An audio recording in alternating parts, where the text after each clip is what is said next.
search of a new angle for Gram Parsons' story. I don't know how many of you had grown tired of hearing about all of the things that happened out in Joshua Tree and all of those unfortunate aspects of his life.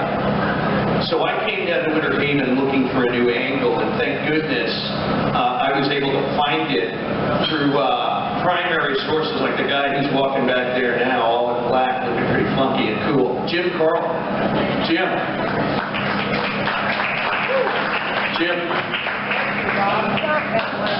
Jim was kind enough to take me, first off, to Gram's home on Piedmont Drive. And it was the first time he'd been in there in 45 years. Playground of the stars. Exactly. So he's telling me about being a 13-year-old kid. And what struck me was all of a sudden I'm getting the real story of Gram Parsons. Not just his love of music, but his love of humor, his love of jazz, his love of Bob Newhart, and looking at Lawrence Welkin saying, "Oh my God, it's a sea of bald heads." So with people like Jim, with people like Gram's sister, Becky Gottsagen, in Gulf Shores, Alabama, with people like Gram's niece, Amy, these people giving me access to primary source documents that had never been published before. Gram's sister's memoirs, Gram's sister Avis's memoir that she wrote for a college project. Finding the Ted Pullenbaum pictures that Ted took of Gram at Harvard. Those things had been sort of the stuff of legend for many years.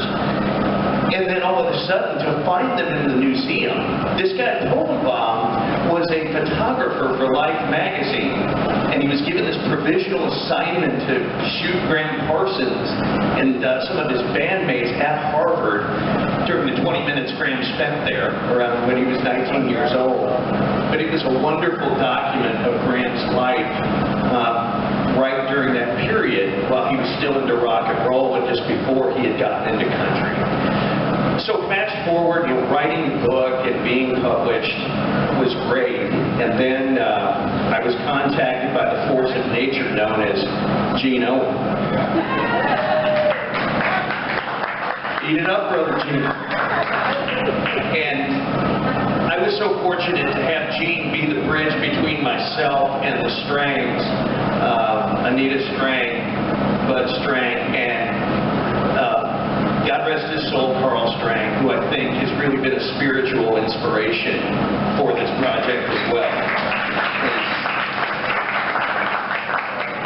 You know, it's one thing to be some hoity-toity author and say, "You really ought to save this building. You really ought to, this junk pile, a few $100,000 here or there," and all of a sudden, bam. They're the ones who took the ball and ran with it.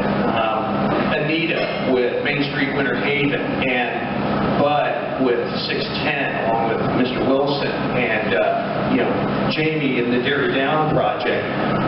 All of these folks getting together unselfishly to be a grassroots community organization to save a place like this. And if I can tell you one thing, having saved Jack Kerouac's house in Orlando, which is now a writer's retreat, that people compete from all over the world to live 3 months at a time rent-free, we could do the same thing here with aspiring musicians. We could have college classes held here. But the important thing is places like this can be harnessed. History can be harnessed. You just have to have the vision to do that. And thank goodness for the Strangs. May we have some applause for them, please, as well. I'm back there.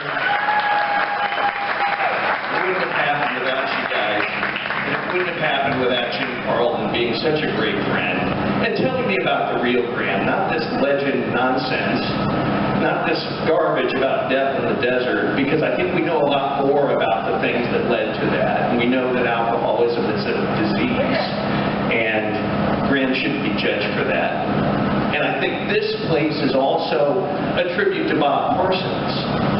Bob has been maligned in some of the books and some of the documentaries, and there is no doubt that Bob did this, opened up the Derry Down in 1964 out of his love for Gram. Does anybody agree? Yes. So this is what my book and this effort was all about. It's just telling Gram's Southern story from the primary sources who are still with us. And thanks to that, we have places like the Derry Down now that are going to carry this true legacy forward. And it's just like a dream come true. And I could not be happier. And in closing, I just want to say, Viva Gram, our grievous guardian angel. Thank you. Now, Mr. Jim Carlton. Thank you. I'm here with an outro from Mr. Bob Kealing. Believe me, nobody has the ever ability to look in the camera and give you the essence of a news story. With a beginning and middle and an end, and with great articulation, you can hear every syllable. He's distinguished himself so many times. There's no dust on his shelves for all the Emmys. Let's just put it that way. Bob, thank you very much for the work and for helping to spearhead saving this building and the Jack Fairbank House in College Park in Orlando. Thank you very much, Bob. Now, we'll have some entertainment in just a very brief moment since the musicians get set up. And I'm not going to bore you with a lot of talent, so if you've got something to do, this will be a good time. Okay, I'll be Now, we have Kelly Green coming up very shortly, and I will be playing on either side of her one way or another. And Kelly has come from St. Pete tonight, so she's made an heroic effort. And Duke Burr, are you still here? Duke Burr, are you here? Duke, you use valet parking. We don't have valet parking. You're going to need a ride. Okay? Okay, stay with us, folks, momentarily, please.